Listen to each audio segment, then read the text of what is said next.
ወዳችዬ የምወዳችሁ እንዴት አላችሁልን? በሌላ በቆንጆ ፊልም መተናል። ፊልሙን እንደምትወዱት እርግጠኛ ነኝ። ስለዚህ ላይክ እና ሰብስክራይብ ማድረግ እንዳይረሳ።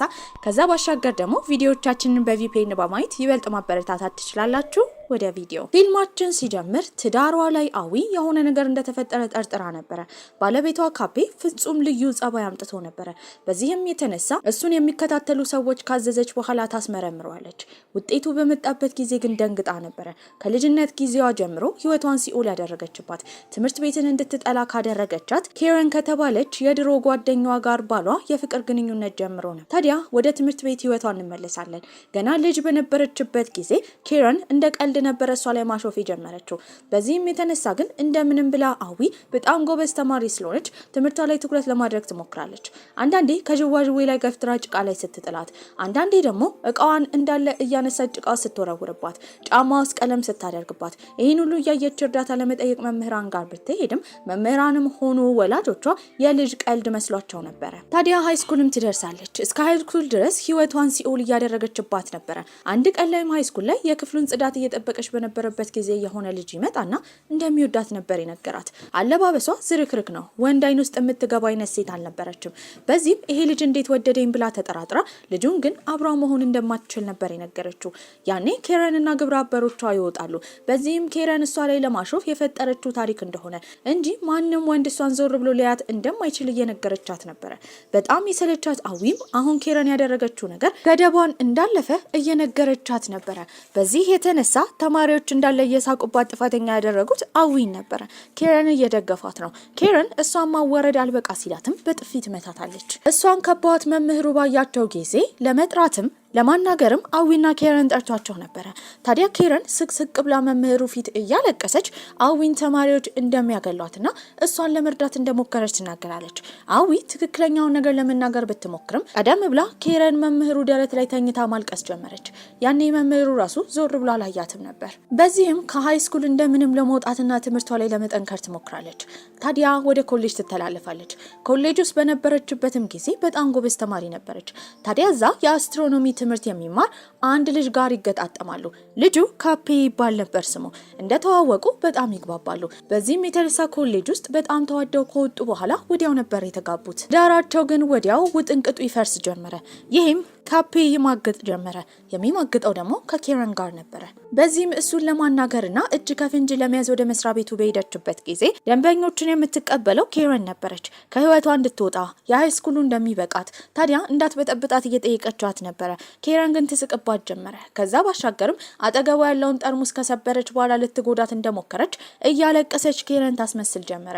ያኔ ዝርክርክ ብላ የመጣችውን አዊ ሁሉም ሰው ጥፋተኛ ያደርጋታል። በዚህም የጥበቃ ሰራተኞቹ ራሱ ምክንያቷን ሳይሰሙ ከመሬት አላትመው እየጎተቷት ነበረ። ከመሬት በተላተመችበት ጊዜ ግን ኬረን ፈገግ ብላ የሰይጣን አመለካከት እየተመለከተቻት ነበር።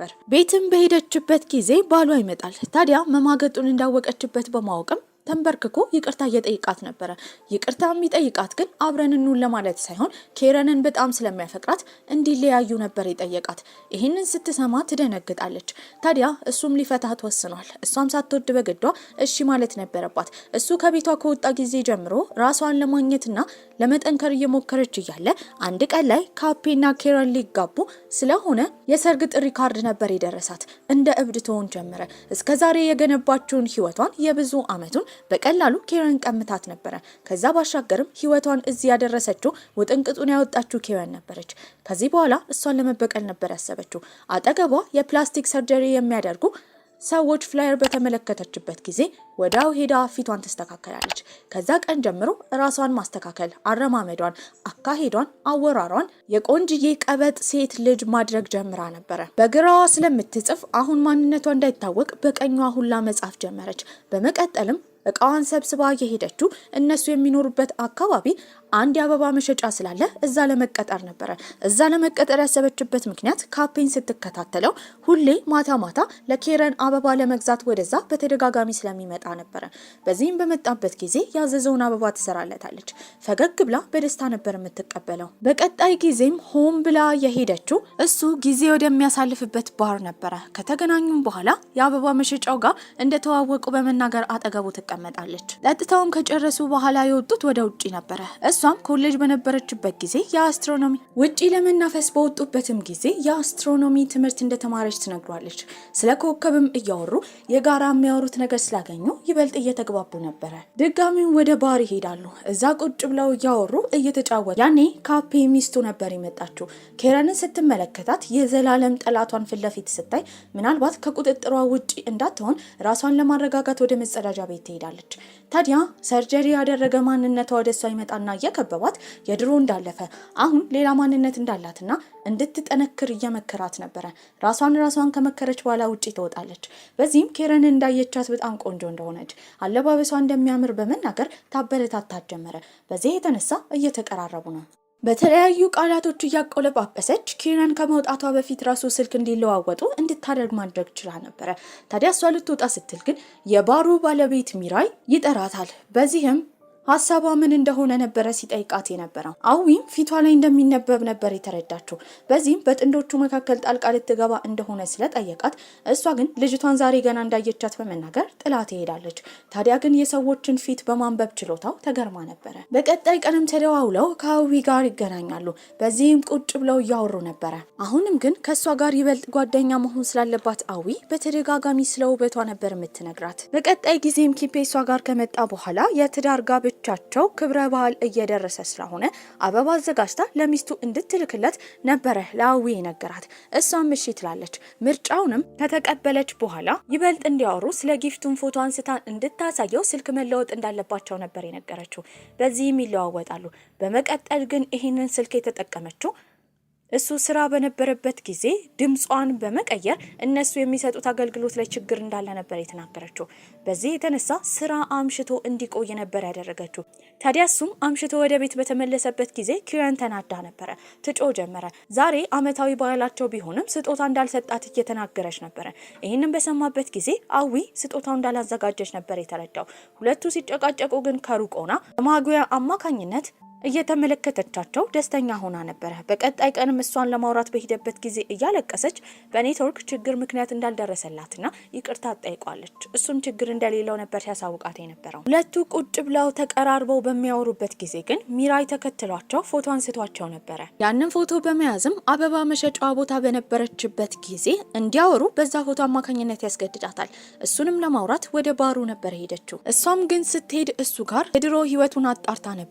ታዲያ ናይት ክለብ ውስጥ መጥፎ ስራዎችን ሲሰራ ስለነበረ እሱን እንደ ማስረጃ ይዛበታለች። ታዲያ ሚራይም ከነዚህ ጥንዶች ምን እንደምትፈልግ እየጠየቃት ነበረ። ከዛ ባሻገርም በእርግጠኝነት የኪፔ የድሮ ሚስት እንደሆነች እንደሚያስታውቅ፣ ኪረን ደግሞ ተጨማሪ ሶስተኛ ሴት እንደሆነች እየተናገረ ነበረ። ይህንን ስትሰማ ከሱ ጋር መስራት አትፈልግም። ነገሮችን አሁን እንደምትቆጣጠራቸው ትናገራለች። ለኪረንም ካፔ ይቅርታ እንድታደርግለት በጣም ውድ የሆነ የእጅ ቦርሳ ይዞላት ሄዶ ነበረ። እሷ ግን ጊዜው ያለፈበት ስለሆነ አልፈልግም ብላ ወደ ክፍሏ ትገባለች። አመሻሽ ላይ ግን ከቤት ወጥታ ነበረ። የሄደችው ሚራይ ጋር ነበረ። ታዲያ እሱ መጠጡን እያዘጋጀላት ስትናገር የነበረው ባሏ የሰጣት ቦርሳ ያለፈበት ጊዜ እንደሆነ፣ በዚህም ባሏ አሁን እንዳረጀ የምትፈልገው እንደ ሚራይ አይነት ጠንከር ያሉ ወንዶችና የሚያምሩ ወንዶችን እንደሆነ እየተናገረች ነበረ። ኪፔና አዊን በተገናኙበት ጊዜ አብረው ወክ ያደርጉ ጀመረ። ታዲያ በሚስቱ ስለተናደደ እሷን ይበልጥ እየቀረባት ነው። በዚህም ጨረቃን አብረው እንዲያዩ ትጠይቋለች። ካዩ በኋላ ግን አዞረኝ በሚል ምክንያት እላዩ ላይ ከተጠመጠመች በኋላ ወደ ቤት እንዲያደርሳት ነበር የጠየቀችው። እሱ ግን እምቢ ይላል። ሚስት ስላለው ከሴት ጋር እንደማይቀራረብ ይናገራል። በዚህም ራሷ ወደ ቤት ትሄዳለች። ነገር ግን ሚራይ ቴክስት የላከው ለአዊ ነበረ። ኬረን እንደደወለችለትና እንዲገናኙ እንደጠየቀች ነበር የነገራት። ኬረንም ወደ ባሩ ትሄዳለች። ነገሮች እንደፈለገችው እየሄዱ ስላልሆነ አዊ ያደረገችው ጸጉሯን ሙሉ ለሙሉ መቁረጥ ነበረ። በመቀጠልም ሚራይ ጋር ትሄዳለች። አሁን አብረው መስራት እንደሚችሉና እንዲያግዛት ነበር የነገረችው። በዚህም የመጀመሪያ እቅዳቸው ከኬረን ጋር ጊዜ እንዲያሳልፍ ነበረ። እነሱ ጊዜ እያሳለፉ ይበልጥ ፍቅሩን ለመግለጽ ደግሞ የኬረንን እጅ ይይዛል። ታዲያ እጇን በያዘበት ጊዜ በአጋጣሚ እንደመጣች አዊ በማስመሰል ሁለቱን ታያቸዋለች። ኬረንም ትደነግጣለች። በዚህም ለባሏ ለኬፔ እንዳትናገርባት ነበር ስትጠይቃት የነበረው። አዊም እንደማታውቅ በመሆን ችግር እንደሌለው ታዲያ ግን አሁን ሚራይን ትታ ወደ ባሏ መመለስ እንዳለባትና ከልቧ እንድታፈቅረው ነበር ስትመክራት የነበረው። በቀጣይ ቀን ግን ሚራይ ቀጥታ ሄደው ኬፔ ጋር ነበረ። በዚህም ሲነግረው የነበረው ሚስቱ እያስቸገረችው እንደሆነ በተደጋጋሚ መልእክት እንደምትልክለት ነበረ። ያንንም መልእክት ለሱ ያሳየዋል። በዚህም ካፔን በተመለከተበት ጊዜ እሱ እንደዚህ እየለፋ የቀድሞ ሚስቱን ትቶ እሷ ጋር መጥቶ አሁን ሌላ ወንድ ጋር መሄዷ ይበልጥ አናዶት ነበር። ከዛ ባሻገርም ሁለቱ እጅ ለእጅ ተያይዘው በነበረበት ጊዜ አዊ ራሱ እንዳየቻቸው እየተናገረ ነው። ታዲያ እሱ እውነት ኪረንን የሚወዳት ከሆነ ዳራቸው መልሶ እንዲጠነክር እንደሚረዳው ሚራ ይናገራል። በዚህ ሚራ አንድ ሀሳብ ስላመጣ አራቱ ወደ ጉዞ ነበር ሄዱት። ጉዞ የተራራ ጉዞ ነበረ። የመረጠችው አዊ ናት። ምክንያቱም ኪረን በጣም ቀበጥ ስለሆነች እንደዚህ አይነት ነገሮች እንደሚደክሟን ስለምታውቅ ነበረ። እሷ ቁጭ ብላ ሶስቱ ይሰሩ ጀመረ። ድንኳን ሲጥሉ፣ ምግብ ሲሰሩ ንቅንቅ አላለችም። በተደጋጋሚ መጥፎ ነገሮችን ትናገራለች፣ ታማረራለች፣ ትበሳጫለች። ነገር ግን አዊ ጎልታ ትታይ ነበረ። እሷ ምግቡን ትሰራለች፣ ደስተኛ ነበረች፣ ታወራለች። ይህንን የተመለከተው ኬፔ ሚስቱ ራሱ እንድታስጠላውና ወደ አዊ ይበልጥ እንዲሳብ አድርጎት ነበረ። ከዛ ባሻገርም ሁለቱ እቃ እንዲያመጡ አዊ ካፔን ይዛው ትሄዳለች። ተራራውን እየወጡ በነበረበት ጊዜ ምልክት የሰጠችው ለሚራይ ነበረ። ታዲያ ሚራይ የኪረንን እጅ ይይዛል። በዚህም አዊ ደግሞ ካፔ ያንን ነገር እንዲያይ አድርጋ ነበረ። ከዛ ባሻገርም አንገቷ ላይ ባለው ጠርሙስ አማካኝነት ነጸብራቅ ስትሰጠው ሚራይ እጁን ምንትፍ ያደርጋታል።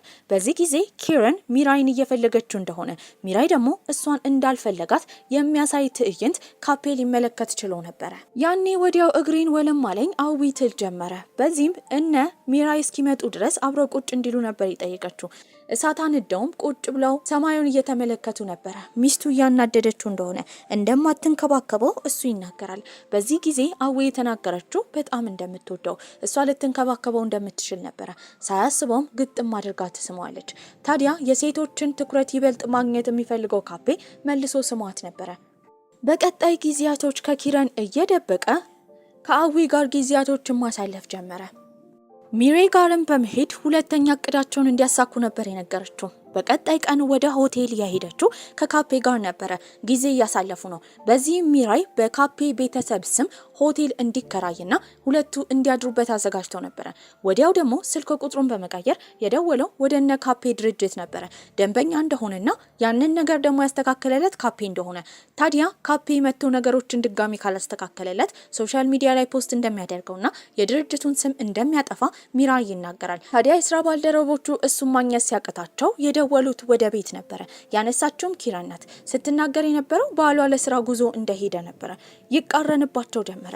እዚህ ሆቴል በሱ ስም እንደተከራየ ከዛ ደግሞ ለሚስቱ ዋሽቶ ጉዞ ላይ ነው እንዳለ ነበር ያረጋገጡት። በዚህም ለሱ ደግሞ ይደውሉለታል።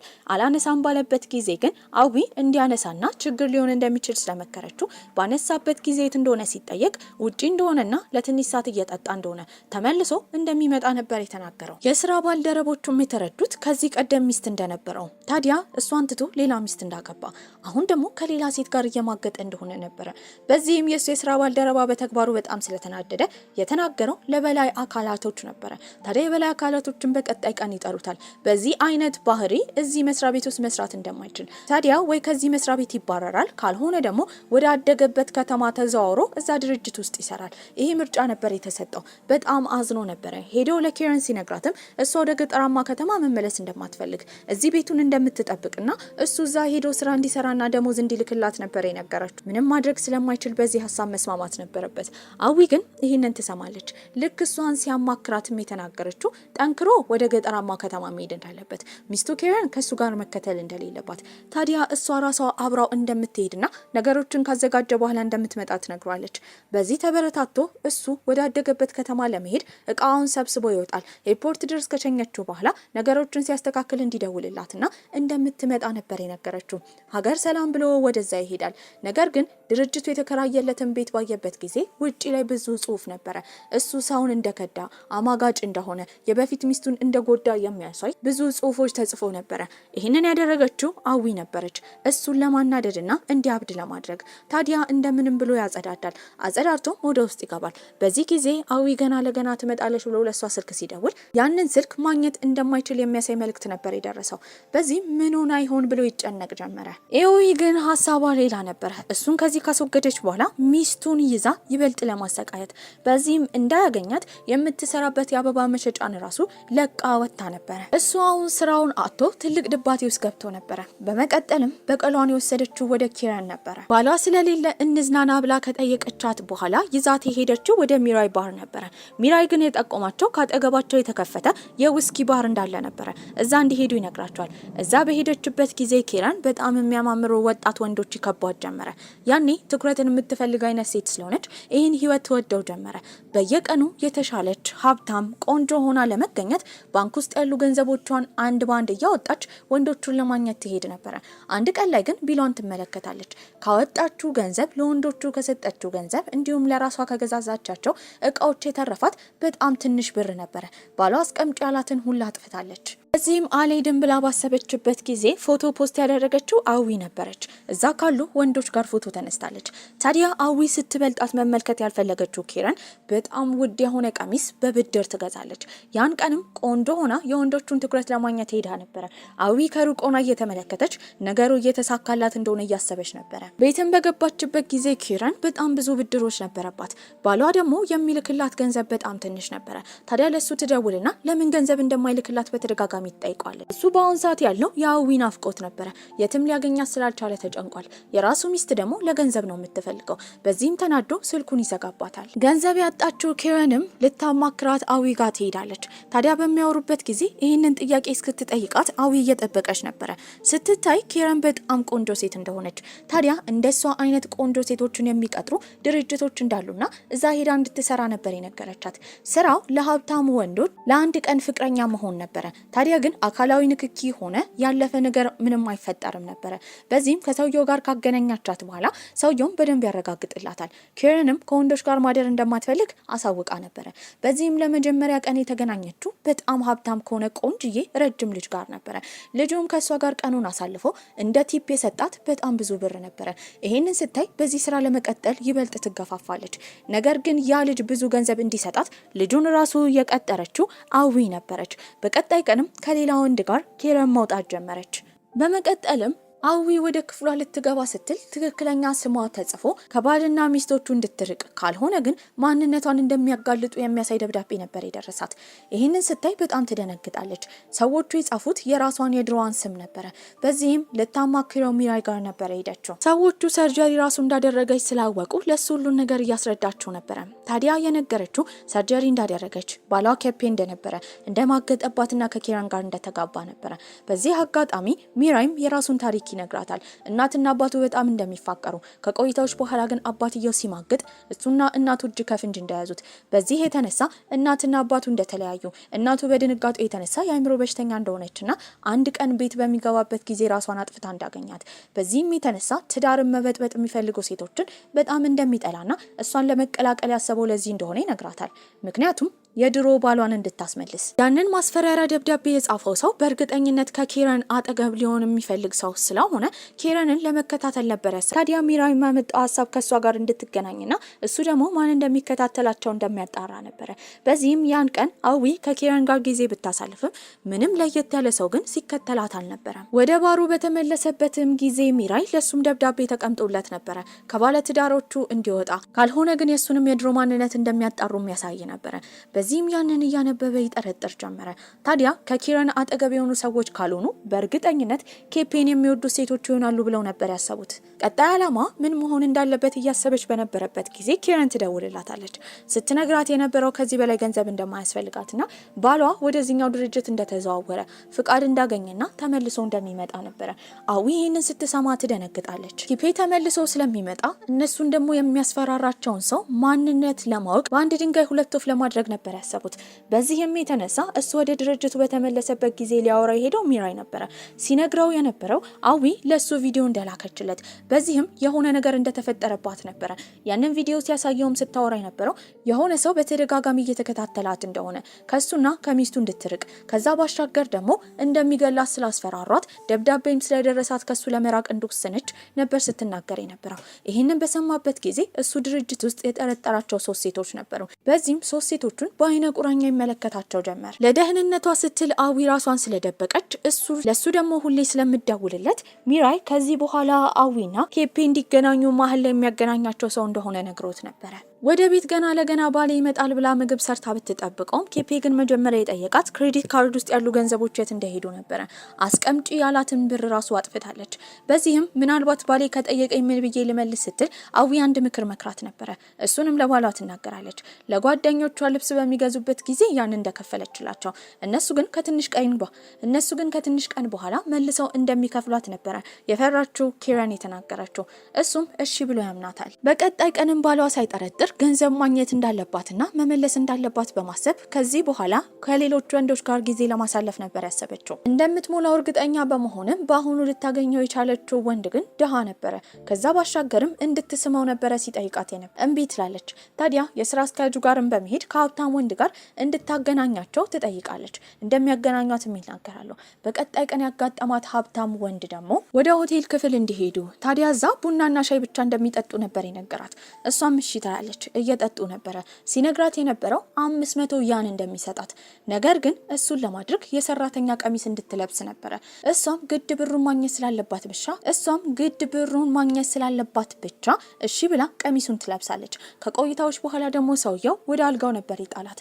ሌላ ነገር አድርግ የሚላትን የምታደርግ ከሆነ በየሰዓቱ 500 እንደሚጨምርላት እየተናገረ ነው። ታዲያ እሷ እዛ ክፍል ውስጥ ገብታ ለረጅም ጊዜ እንደቆየች የተረዳችው አዊም ምናልባት ከልጁ ጋር ግንኙነት አድርጋለች ብላ ስለጠረጠረች ነገሮቹ እንደተሳኩላትና እንደተበቀለቻት ነበር ያሰበች። ኬረንም ከፍቷት ቤት ትሄዳለች። በዚህም የተነሳ ስቅስቅ ብላ እያለቀሰች ባሏን እየለመነችው ነበረ ብሩን እንዳጠፋችው ይቅርታ እንዲያደርግላት፣ ሁሉን ነገር እንደምታስተካክልና ጥሩ ሚስት እንደምትሆን ቃል ትገባለታለች።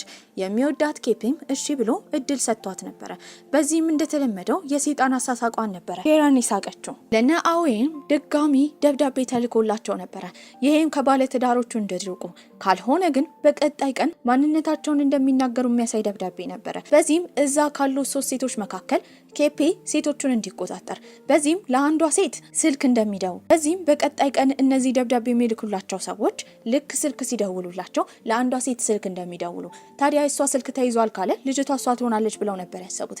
በቀጣይ ቀንም በተባለው ሰዓት ስልክ ሲደወል እነሱ ደግሞ ወደ ልጅቷ ስልክ ይደውላሉ። የልጅቷ ስልክ ግን ጠርቶ ነበረ። ታዲያ ሌላኛዋ ደግሞ በዛ እነሱ በደወሉበት ሰዓት ስብሰባ ውስጥ ነበረች። የቀረችው አንድ ነበረች መነጽር የምታደርጓ። እሷ ግን በዛ ሰዓት ምንም አልነበራትም። በዚህም እሷን በመጠርጠር ቀጥታ ልታገኛት የሄደችው አዊ ነበረች። ልጅቷም ልክ እሷን እንዳየቻት በጣም ፈርታ በድሮ ስሟ ነበር የጠራቻት። ስቅስቅ ብላም እያለቀሰች ነበረ። በዚህም ልጅቷን ቁጭ አድርጋ ለምን እንደምትከታተላት እየጠየቀቻት ነው። በዚህም አዊ እንደማስፈራሪያ የተጠቀመችው እሷ ትክክለኛ ድምጿን እንዳገኘችና በዚህም በስልክ ስታስፈራራ ስለሚያሳይ እንደምታሳስራትና ለኬፔውላ እንደምትናገር ነበረ። ልጅቷም እያለቀሰች ስትናገር የነበረው ኬፔን በጣም እንደምታፈቅረው፣ ታዲያ ሚስት እንዳለው እንደምታውቅ፣ ነገር ግን ሰሞኑን በጣም ሲጨናነቅ ስታይ ከማን ጋር እንደሚቀራረብ ለማጣራት ስትሞክር አዊ እንዳገኘቻት፣ በዚህም የአዊን ማንነት እንዳጣራች ነበረ። ኤወይም ሁሉንም ነገሯን አንድ ባንድ ለልጅቷ ነግራታለች። ልጅቷ ግን አብራት እንደማትሰራና ማንነቷ እንደምታጋል እየነገረቻት እያለ ተንበርክካ ትለምናታለች። የኬፔን ትክክለኛ ማንነት እንደምታሳያት፣ እስከዛ ግን እንድትታገሳት ነበር ስትነግራት የነበረው። ኬረንና ኤወይም በተገናኙበት ጊዜ ስትናገር የነበረው ከዚህ ቀደም የነበረው ደንበኛዋ ከእሷ ጋር ሌላ ነገር እንደፈለገ፣ ነገር ግን ትታው እንደወጣችና እንዲህ አይነት ነገር እንደማትፈልግ፣ ለባሏም ደግሞ ብሩን እንደነገረችው፣ በዚህም እንደተረዳትና እንዳመናት በጉራ ታወራ ጀመረ። ታዲያ ባሏ ላይ እንደምትጫወትበት እየተናገረች ነው። ይህንን ካወጣጣቻት በኋላ የሄደችው መነጽር የምታደርገው ልጅ ጋር ነው። የኬረንን ትክክለኛ ማንነት እንድታቅ ከአንደበቷ መጥፎ ቃላቶች ሲወጡ እንድትሰማ ልጅቷን አድርጋት ነበረ። በመቀጠል ደግሞ የኬፔን የመጥፎ ማንነት ለማሳየት ነበር ያሰበችው። ለስራ ወደ ድሮ ከተማው ስለሄደ ተከትለው ሄዳ ነበረ።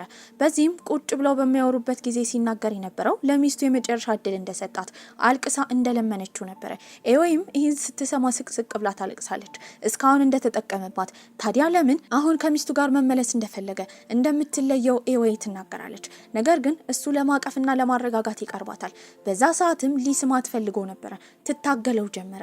ያኔ መነጽር የምታደርገው ልጅ ሁሉን ነገር ከውጭ ሆና ሰምታ ነበር። ኬፔም መጥፎ ሰው እንደሆነ ማረጋጋት ትችላለች። ታዲያ ብልጧ ኤኦዌ ደግሞ ባልተገባ መልኩ ቀርቦ ሊስማትና ሌላ ነገር ሊያደርግ ሊታገላት ሲሞክር ቪዲዮ ቀርጻው ነበር። በዚህም ለዚች መነጽር ለምታደርገው ልጅ ነበር ያንን ቪዲዮ የላከችላት። ሄዳ የድርጅቱ ኮምፒውተሮች ላይ እንዳለ እንድትለቀው ታሳውቃታለች። እሱ ብቻ አልነበረም፣ ጋዜጣ ላይ ሁላ ተለቆ ነበር። ድርጅት ውስጥ ያሉ ሰዎች እንዳለ ኬፔን ጥፋተኛ ያደርጉታል። እሱ ብቻ ሳይሆን አሁን የሚሰራበት ከተማ ውስጥ ያሉ ሰዎች እንዳለ ማንነቱን አውቀው ነበር። በዚህም ይሰድቡታል፣ ቆሻሻ ይጥሉበታል። በሩ ላይም የተለያዩ ጽሁፎች ይጽፉ ነበር። ታዲያ በዚህ የተነሳ ሊያብድ ይደርሳል። ኪረንም ብር ፈልጋ ባሏ ጋር እንደደወለች ነገር ግን በተደጋጋሚ ሲጮህ እንደነበረና እንዳበደ በመሳለቅ ለኤኦዌ የነገረቻት ነበር። ኤኦዌም ስትነግራት የነበረው ገንዘብ ማግኘት የምትፈልግ ከሆነ እንደሷ እንድታደርግ እሷ ጥንዶች የሚገናኙበት አንድ ዝግጅት ላይ እንደሄደች እዛ ዝግጅት ላይም እጅግ በጣም ጎበዝና በጣም ቆንጆ እንዲሁም ሀብታም ባል እንዳገኘች በተመሳሳይ ሁኔታ የማይረባውን ኬፔ ከፈታችሁ ሌላ ወንድ ማግኘት እንደምትችል ነበር ስትነግራት የነበረው። በዚህ ካሳመነቻት በኋላ በቀጣይ ቀን እነዛ ወንዶች ወደሚገኙበት ዝግጅት ትወስዳታለች። እዛ ዝግጅት ላይም የቋመጠችው ኪረን የተለያዩ ወንዶችን እየተመለከተች ነበረ። ታዲያ ልትወድቅ ስል ከአንድ ልጅ ጋር ትጋጫለች። ልጁም ጥብቅ አድርገው ነበር የያዛት። ታዲያ የኮምፒውተር አይቲ ትልቅ ድርጅት እንዳለው ትሰማለች። በዚህም ሁለቱ እንዲያወሩ አውቃ ኤኦዌ ከዛ ነበር ሄደችው። ኢትሱኪ ከተባለው ልጅ ጋርም ኪረን ወዲያው ተቀራርባ ነበረ። ታዲያ የራሷ ባል አብዷል ብላ ኬፔን ያስገባችው የአእምሮ ህሙማን ሆስፒታል ነበረ። ከዛ ጊዜ በኋላ ከሀብታሙ ወንድ ጋር ጊዜዋ እንደምታሳልፍ አለሟ እንደምትቀጭ ነበር ስታስብ የነበረው። ታዲያ ኪረንም አሁን አዲስ ከያዘችው ፍቅረኛ እንዲሁም ደግሞ ኤዊ ካላት ፍቅረኛ ጋር ልታስተዋውቃት እንደምትፈልግና አራቱ አንድ ላይ ጊዜ እንዲያሳልፉ ነበር የጠየቀቻት። ኪረንም ተስማማለች። ታዲያ ግን ኤዊ ፍቅረኛ ባይኖራትም አንድ በጣም ጎበዝ ተዋናይ የሆነን ልጅ በመቅጠር እያንዳንዱን ነገር እያስተማረችው እንደ ባለ ሀብት እንዴት ማውራት እንዳለበት፣ እንዴት መሳቅ እንዳለበት አረማመዱን እያንዳንዱን ነገር አስተካክላለት ነበረ። ከሱ ጋር ጊዜ ስታሳልፍ ደግሞ ለልምምድ ቢሆንም የተመለከታት ሚራይ ነበረ። ሚራይ አሁን በእሷ ፍቅር ተቃጥሎ ነበረ። ከዚህ በቀል ግን እሷ አግልለዋለች። በዚህም ከእሷ ጋር የመሆን ትልቅ ፍላጎት ነበረው። ከሌላ ወንድ ጋር ሲያያት በጣም ይቀናል። ወደ ቤቷም እየሄደች እያለ እንደ ድንገት የተገናኘችው ከሚራይ ጋር ነበረ። በዚህም እሱ ሲነግራት የነበረው በጣም ሲወዳት እንደነበረ፣ ነገር ግን ለምን እሱን እንዳገለለችው ነበረ። እሷ በጣም ወደዋለች። በዚህ ሁኔታ ውስጥ ግን አብሯት እንዲወድቅ ስለማትፈልግ ብቻ ነበረ።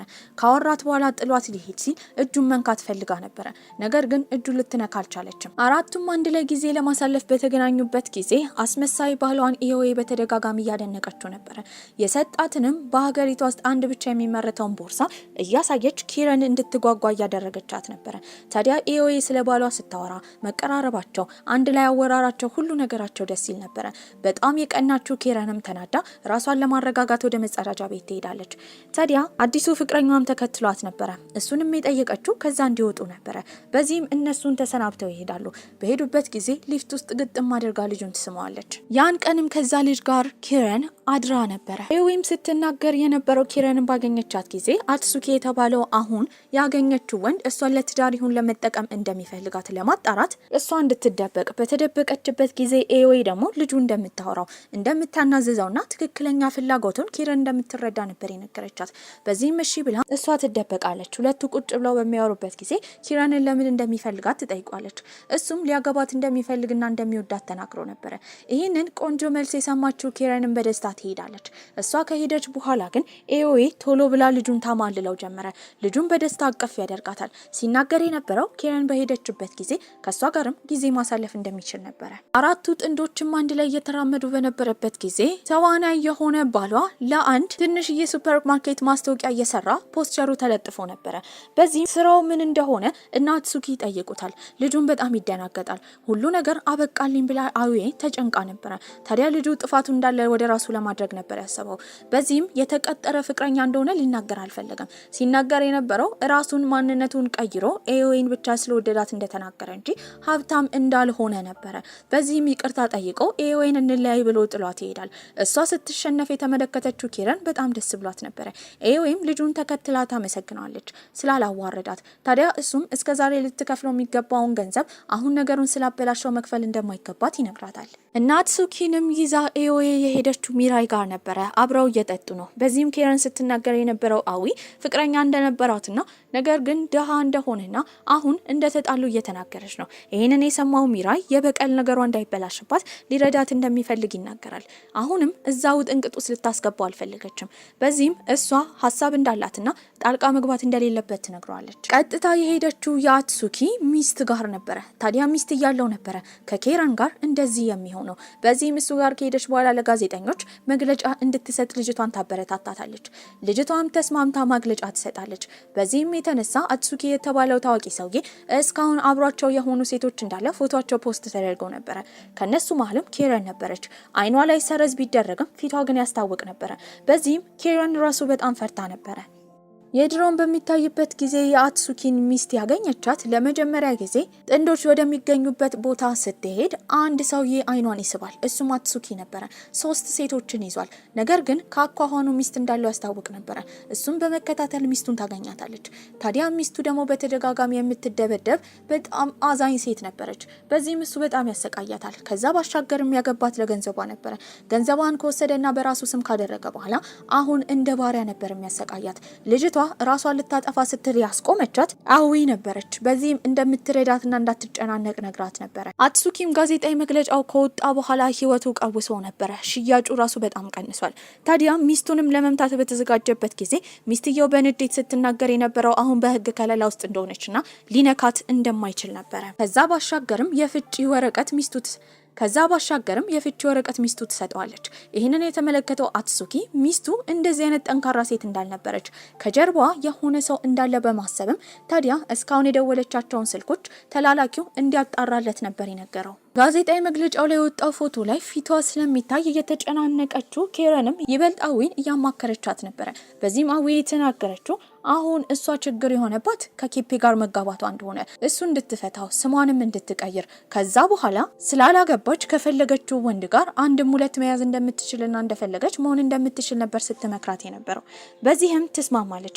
እሷንም ይዛት የሄደችው ወደ አንድ ቦታ ነበረ። እዛም የፍቺ ወረቀት የሚወጣበት ከዛ ባሻገርም ስም የሚቀየርበት ቦታ ነበር። ልክ እዛ እንደደረሱ ግን አንድ ጋዜጠኛ መጥቶ በተደጋጋሚ ፎቶ ሲያነሳ የነበረው ኬረንን ነበረ። ከወንዶች ጋር ለመባለግ ስትል ባሏን እየፈታች እንደሆነ በመጠየቅ በተደጋጋሚ ጥያቄ ያበዛባታል። አዊም እንዳዘነች አድርጋ እሷን ታወጣዋለች። አዊም እንዳዘነች አድርጋ ሸፍና ከዛ ብትወስዳትም ያንን ጋዜጠኛ የቀጠረችው ራሷ ነበረች። ኬረንም በዚህ ሀዘን ውስጥ በነበረችበት ጊዜ አባቷ ነበር ስልክ የደወለላት። በዚህም እየሰደባት ነበረ ያደረገችው ነገር ልክ እንዳልሆነ። ይሄ የተፈጠረው አዊ ሌላ ሰው ሆና የደወለችው ለካፔ ቤተሰቦች ነበረ። በዚህም ካፔ ሆስፒታል ውስጥ ተኝቶ በነበረበት ጊዜ ኬረን ከሌሎች ወንዶች ጋር እንደማገጠች መረጃ ነግራቸዋለች። ታዲያ የካፔ ቤተሰቦች ደግሞ የደወሉት ለኬረን ቤተሰብ ነበረ። አባቷን በጣም እንዳፈረባትና እንደማይፈልጋት ከዚህ በኋላ ይነግራታል። አትሱኪም የሚስቱ ስልክ እንዲመረመር ካደረገ በኋላ ምንም ለየት ያለ ስልክ ጥሪ እንዳልተደረገ ነገር ግን ኤኦኤ ከተባለች ሴት ጋር በተደጋጋሚ ሚስቱ ስትደዋወል እንደነበረ ነበር የደረሰበት። ይህንን ሲሰማ ሚስቱና ያቺ ሴት ግንኙነታቸው ምን እንደሆነ ግራ ገብቶት ነበረ። ታዲያ ከዚህ ሁሉ ጀርባ እሷ ትኖራለች ብሎ በማሰብም ይበልጥ ስለሷ ለማጣራት ነበር ያሰበው። ከዛ ባሻገርም ፍቅረኛሞች የሚገናኙበት ቦታ አዊ ፍቅረኛ ነው ያለችው ልጅ እንዳልተመዘገበና ጭራሽ አስመሳይ ልጅ እንደሆነ ነበረ አትሱኪ የደረሰበት። ይህንን መረጃ በማግኘትም ወዲያው ለኬረን ነበር የደወለላት። አትሱኪና እሷ በተገናኙበት ጊዜ እያስጠነቀቃት ነበረ ኤዊ መጥፎ ሴት እንደሆነች ከሷ መራቅ እንዳለባት። ነገር ግን በአሁን ሰዓት ሙሉ ጓደኛዋ እሷ ነበረች። ከችግሮች የምታወጣት እሷ ስለነበረች አትሱኪን እንደማታምነው ትነግረዋለች። ታዲያ አትሱኪ በዛ ሊያበቃ ስላልፈለገ ይበልጥ ስለ ኤዊ እያጣራ ነበረ። በመቀጠልም ደግሞ ኬረን ባላት ገንዘብ በቀራት ትንሽዬ ብር ትልቅ አፓርታማ ተከራይታ ነበረ። ሙሉ ለሙሉ ብሩን ስለተከራየችበት ግን አሁን ሌላ ብር ስለሚያስፈልጋት ያኔ ሀብታም ወንዶች ጋር ጊዜ እንደምታሳልፈው አይነት ሌላ ስራ እንድትፈልግላት ነበር የነገረቻት። የአሁኑ ስራ ግን ሆቴል ውስጥ ሶፍት ማደል ነበረ። እንደዚህ አይነት ቆሻሻ ስራ አልሰራም ብላ ኬረን ጥላ ትወጣለች። በዚህም ወንዶች የሚከራዩት ሴት ለመሆን በማሰብ አንድ ባለ ሀብት ጋር ትሄዳለች። እሱም ሲነግራት የነበረው በሳምንት 2 አብራው ማደር እንዳለባት ነበረ። ጭራሽ አልፈልግም ትላለች። ነገር ግን በዛ ጭንቀት ውስጥ ሆና የፍርድ ቤት ጥሪ ነበር የተላከላት። የካፔ ቤተሰቦች ከሰዋት ነበረ። መክሰስ ብቻ ሳይሆን መካሻ ገንዘብ ይፈልጋሉ።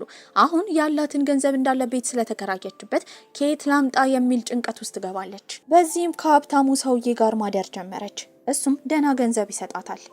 ህይወቷን ብልሽት እያደረገችባት ስለሆነ አዮዌ በጣም ደስ ብሏት ነበረ። ነገር ግን አትሱኪ የአዮዌን የድሮ ህይወት ሰርጀሪ እንዳደረገች ሁሉን ነገር ማጣራትና መረጃ መያዝ ችሎ ነበረ።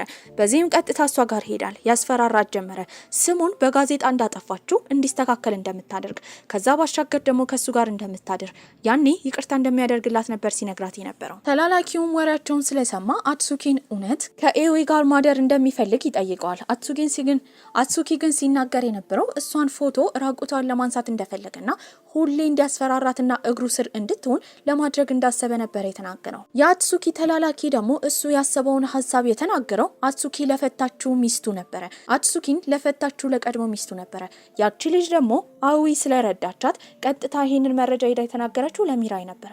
በዚህም ችግር ውስጥ እንደሆነች ይረዳል። ነገሮችን ለመቆጣጠር በማሰብም በቀጣይ ቀን አትሱኪን ሊያገኘው ይሄዳል። በዚህም አዮዌ እሱንም እንዳታለለችው ሁለቱ አብረው መስራት እንዳለባቸው ነበረ ሲነግረው የነበረው። ካመነውም በኋላ አንድ ላይ ወደ ባር ይሄዳሉ። ቁጭ ብለው እየጠጡ እያወሩ ወሬ ያወጣጣው ጀመረ። ድምጹንም ከቀረጸው በኋላ ያስፈራራል።